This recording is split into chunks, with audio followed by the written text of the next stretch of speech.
nongeye kubasuhuza abakunze mudukurikira umunsi ku munsi. Ni byiza, ibyo turabibashimira cyane. Nk'ibisanzwe tugarutse muri ya gahunda yacu yo gusobanura amazina. Aka kanya tukaba tugeze ku izina Alice. Alice ni izina rihabwa umwana w'umukobwa. Iri zina rikaba rifite inkomoko ku rurimi rw'Icyongereza. Alice na Victoria bisobanurwa kimwe, aho bisobanura intsinzi. Dore rero bimwe mu bintu biranga ba Alice. Abantu bitwa ba Alice usanga baba ari abahanga, ku buryo ari abana bafata vuba cyane.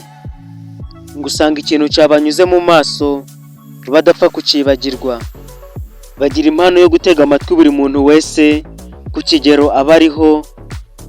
Ngo usanga abantu bakunda ibitekerezo byabo, kandi ngo iyo bibaye ngombwa Alice afasha buri muntu wese kwiyungura ubumenyi ku byo yatekerezaga. Ikindi nakubwira kuri uyu mwana w'umukobwa, ngo Alice aba ashaka gushimwa ndetse no gukundwa. Ngo ibyo ngibyo rero muri we yumva biba bimushimishije.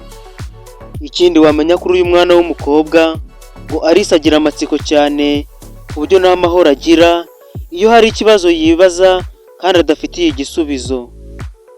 Akunda kubaza kandi akagira amakenga. Ngaye rero ubusobanuro bw'izina Alice. Nawe niba hari izina wifuza ko twagusobanurira, twandikire muri komenti tuzarigusobanurire. Hagati aho ntugende udakoze subscribe, like, share na comment, ukore no kunzogera kugira ngo buri uko twasohoye ikiganiro gishya ujye uhita ukibona mu ba mbere. Ndabashimiye mwe mwabanye natwe muri iki kiganiro, mbararikira gukurikirana icy'ubutaha. Imana ibarinde.